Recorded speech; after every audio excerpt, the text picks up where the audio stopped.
Como criar um plano que te obriga a atingir suas metas. Esses dias estava pensando um pouco sobre planos, planejamento e o quanto que sou ruim para ter bons planos e pôr em prática. A maioria das vezes sempre dá errado ou acabo nem executando o plano de verdade. Seja para alcançar um objetivo direcionado à saúde, ao trabalho, aos estudos ou qualquer área. Foi aí que veio a ideia de fazer esse vídeo. Se você também já passou ou passa por essas mesmas dificuldades, esse vídeo pode te ajudar. Eu me chamo Marcos e esse é o canal Pensando em Ser Melhor. Lembrando que eu não sou nenhum especialista, nem nada do tipo, mas sim um aprendiz, assim como você também pode ser. As informações que eu vou passar aqui serão baseadas em coisas que eu estudei pela internet, de livros e minha própria experiência. Por que seus planos não dão certos? Quantas vezes você já planejou algo com empolgação e uma semana depois esqueceu completamente? Eu vou te dizer, o que te faltou não foi motivação, mas sim a falta de uma estrutura inteligente para você seguir. Um bom plano deve te forçar a agir, mesmo quando você não quer. Os motivos para você não ter conseguido seguir com seus planos podem ser diversos, né? Você pode ter acontecido algum imprevisto na sua vida, aí você deixou de lado, ou você criou um plano que era tão insignificante para você e você não deu tanta atenção, ou você criou planos difíceis demais. E aqui entra a idealização, né?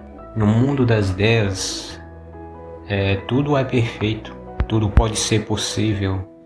Mas quando vamos para a prática, percebemos que muitas vezes não damos conta de tudo e que nem tudo é do jeito que imaginávamos. E isso é porque a mente ela tem dificuldade para medir esforço de algo que a gente nunca fez. Então vem aqui comigo.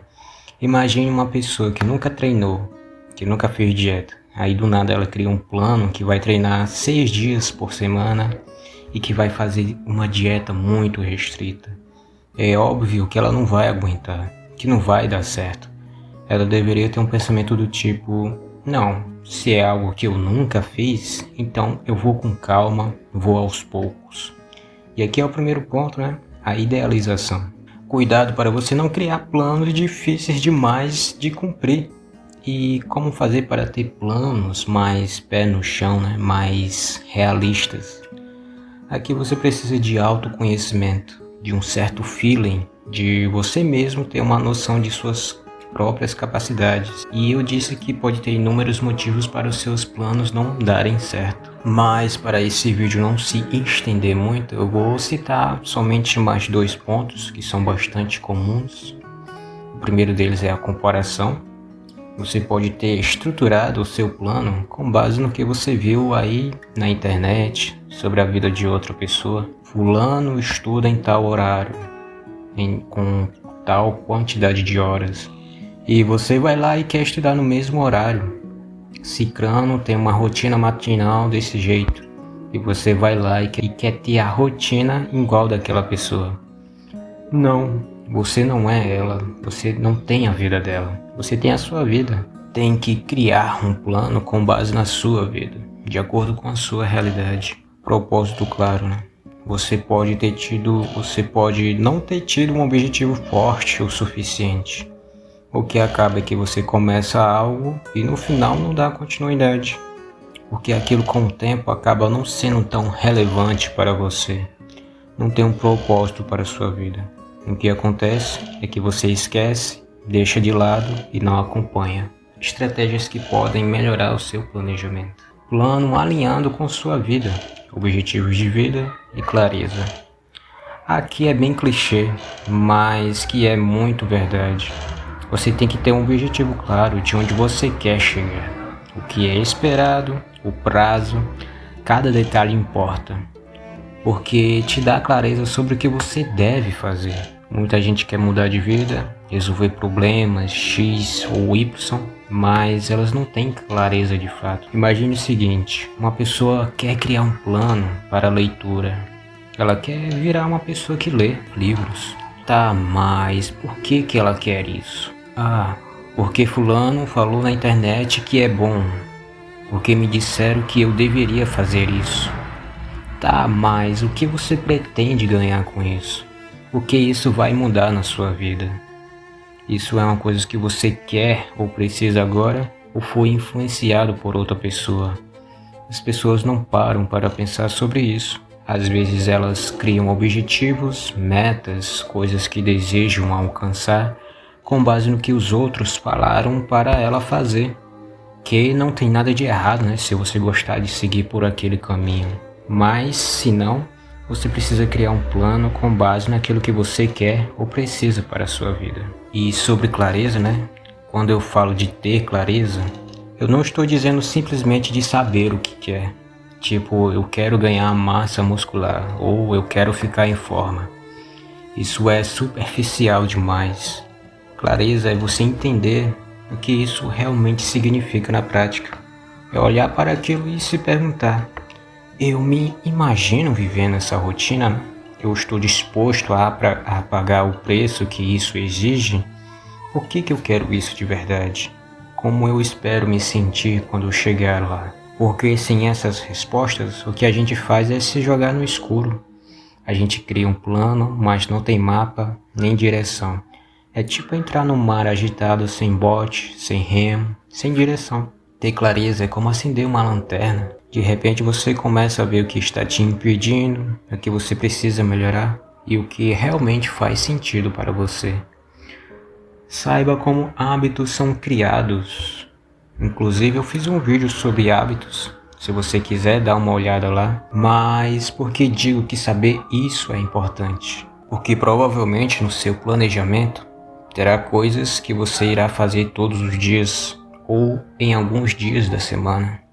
O que eu quero dizer é que você irá precisar de uma rotina, né? E se você sabe como se criar hábitos, vai te ajudar muito na hora de criar o seu planejamento. Por exemplo, tem uma técnica que a gente usa nos hábitos, que é ter um hábito logo depois de um já existente.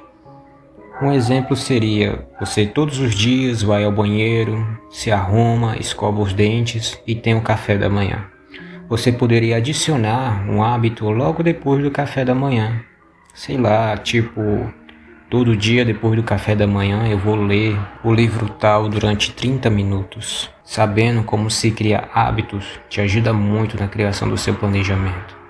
Até porque você irá planejar tarefas, o que você vai executar e como podemos garantir que iremos cumprir com essas tarefas.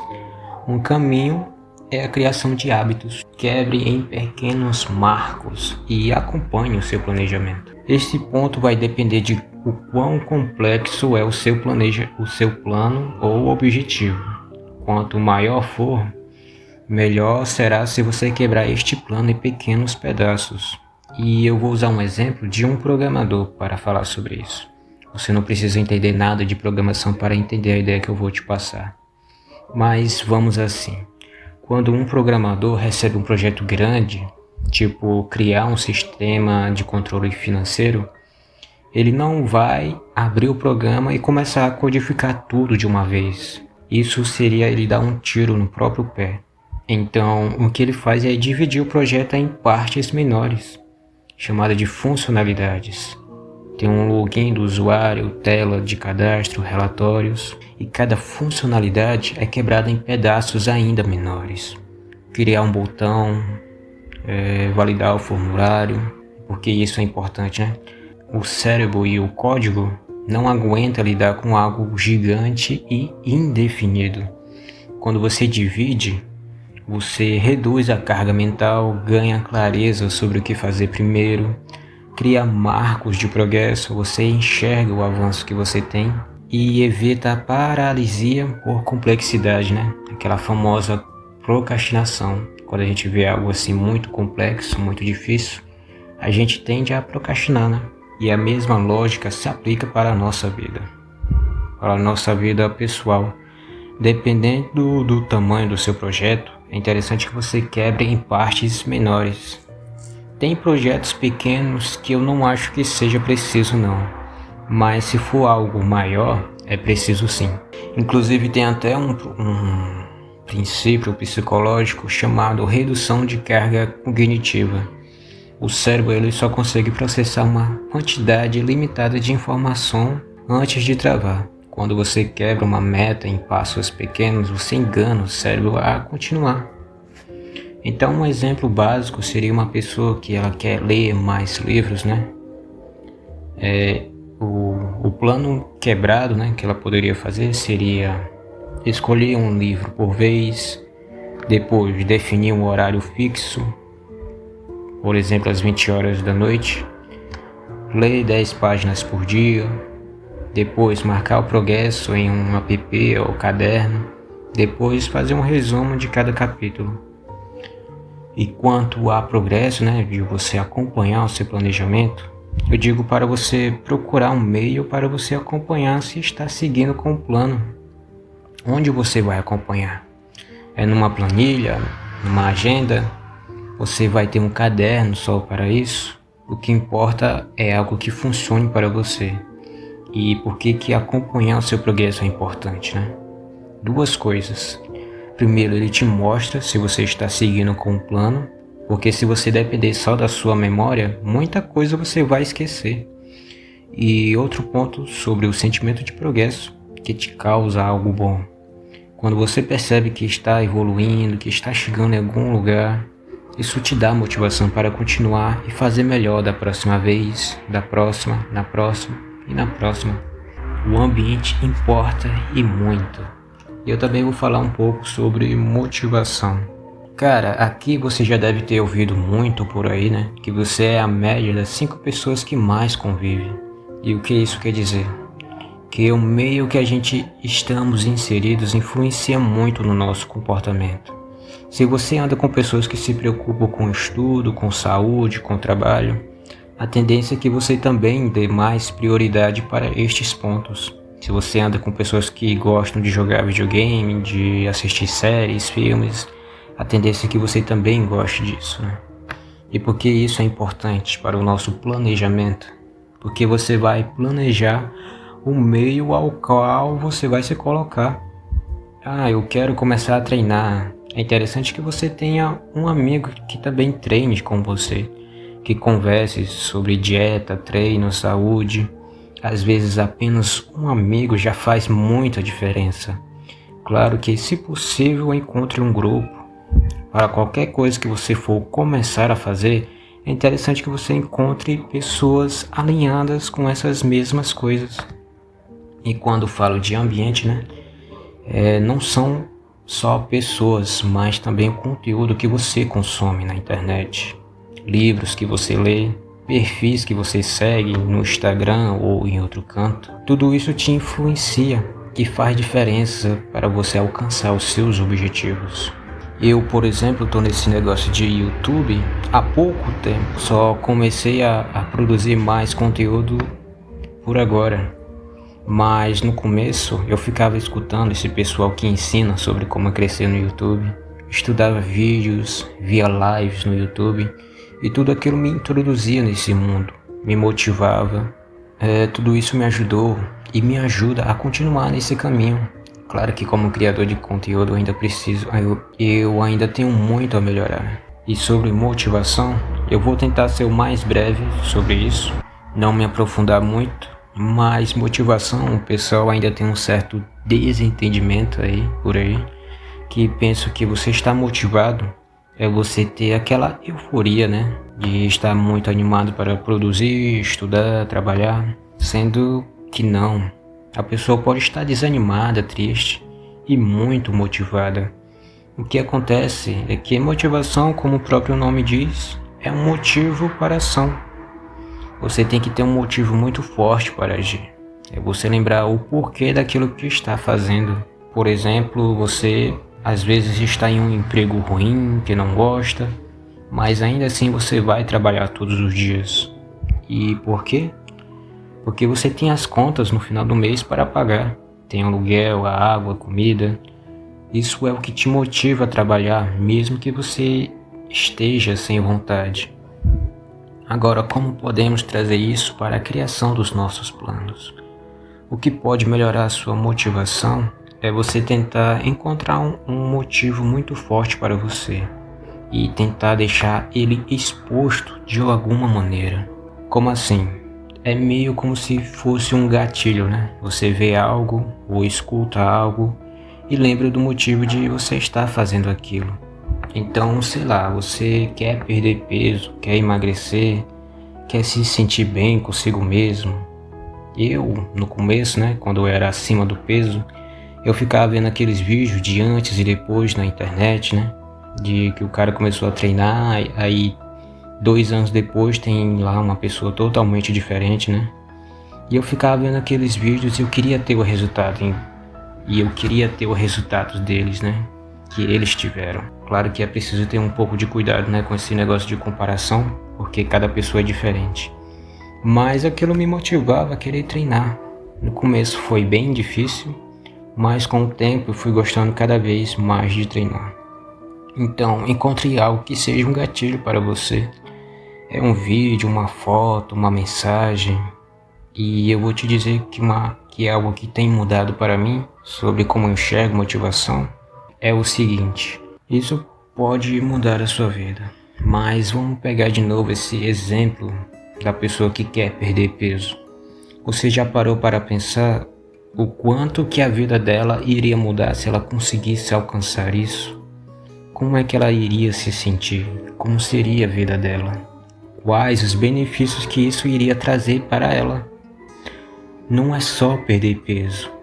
Ela teria mais energia, teria mais confiança, não teria tanta dificuldade para escolher roupas, iria desenvolver mais disciplina. Claro que eu estou jogando aqui alguns pontos no ar. Pode ter algumas pessoas que ligam para isso e outras que não. Mas o que eu quero dizer é que quando a gente fala sobre motivação, tenta trazer ao máximo aquilo que você vai ganhar se alcançar aquilo. Procure os benefícios que aquilo vai trazer para a sua vida. Se eu fizer o curso tal, eu poderei encontrar um trabalho melhor, poderei ganhar mais dinheiro e não passar perrengue no final do mês. Isso iria mudar a minha vida, da minha família. Eu iria me sentir desse jeito. Então, entende a ideia que eu quero te passar? Eu peço desculpas se não consegui explicar direito, né? Eu ainda estou aprendendo a explicar certas coisas, mas eu espero que tenha ficado entendido. Tentativa e erro, teste, análise e melhoria. Aqui já é quando você já estiver executando o seu plano, que eu chamo de otimização ou refinamento. O que acontece é que, pelo menos comigo acontece muito, é de começar e não conseguir dar continuidade a alguns projetos. Vamos dizer que você decidiu todo dia, depois de chegar do trabalho, você vai treinar por 40 minutos. Porém, você tenta seguir nessa rotina, mas não consegue. O que você pode fazer, talvez, é mudar o horário ou tentar uma estratégia diferente. Em vez de chegar em casa e só depois ir treinar, tu já vai treinar logo depois do trabalho. O que eu quero dizer é que você precisa refinar os seus planos e não desistir no primeiro erro que surgir. Quando você estiver executando o seu plano, você terá algum feedback, né, do que está indo bem, do que precisa melhorar. É pensar mais ou menos assim: eu não estou conseguindo fazer isso nesse horário. Será que eu posso mudar o horário? Será que eu posso fazer diferente? Aonde eu estou errando? O que eu posso fazer para melhorar isso? É basicamente você testar, analisar e melhorar. O que não deu certo, o que deu certo. Você começa e testa por 1, 2 semanas, vê o que está dando certo, o que precisa melhorar. Eu, toda vez que começo algo, eu fico analisando, observando. Dessa vez não deu certo. O que eu preciso mudar? Agora está funcionando. O que eu fiz para que funcionasse dessa vez? Como ter um plano que te obriga a atingir suas metas? Nesse ponto eu queria te fazer refletir um pouco de coisas que você fez lá atrás e que deu certo, né? De planos que você teve e te levaram à conclusão daquela meta. Então, só de você olhar para a sua própria jornada, e se perguntar o que fez aqueles planos darem certo, garanto que muitas respostas você vai encontrar. Mas quando falamos sobre obrigar, eu estou dizendo de obrigar mesmo. E como encontramos isso? Um caminho é, se você não fizer, se você não seguir com o plano, uma grande consequência terá do outro lado, Você vai perder algo do outro lado. Lembrando que aqui obrigar não é se punir de forma perigosa. O objetivo aqui é criar um custo psicológico, social, que te motive a seguir com seus planos e não causar danos a você. Até onde eu sei, o ser humano ele busca mais evitar a dor do que buscar por um possível prazer. Então, uma forma da gente associar uma dor ao nosso planejamento é o seguinte: compromisso público. Seria você dizer algo que vai fazer para alguém ou postar nas redes sociais. Muitas vezes, se possível, criar até um contrato com alguém. Se eu não fizer isso, você vai me chamar a atenção, você vai puxar o meu saco, vai perguntar como eu estou indo, se estou progredindo. É interessante que você faça isso com uma pessoa de confiança, é claro, E você vai querer cumprir, Porque você vai ter um comprometimento público, perda de dinheiro e prazeres.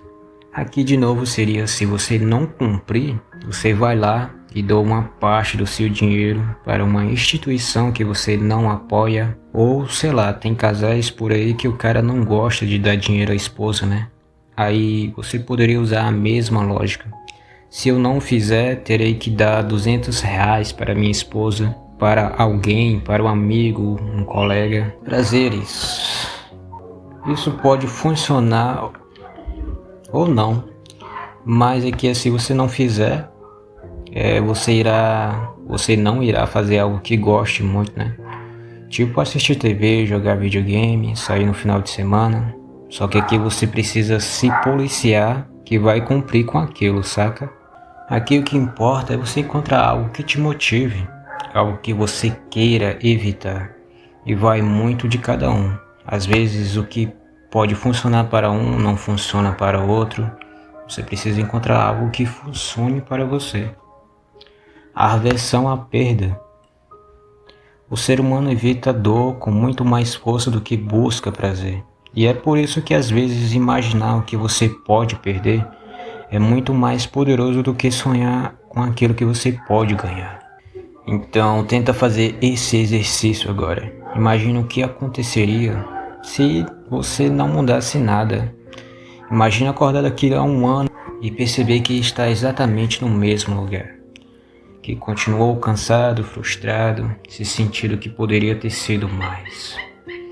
Imagine olhar para trás e ver que não foi porque você não tinha talento, mas porque você não se obrigou a agir quando devia. Essa sensação de arrependimento, de olhar para o que poderia ter sido, dói mais do que qualquer esforço. Então, quando você fizer um plano, não pense só no que você vai ganhar se cumprir.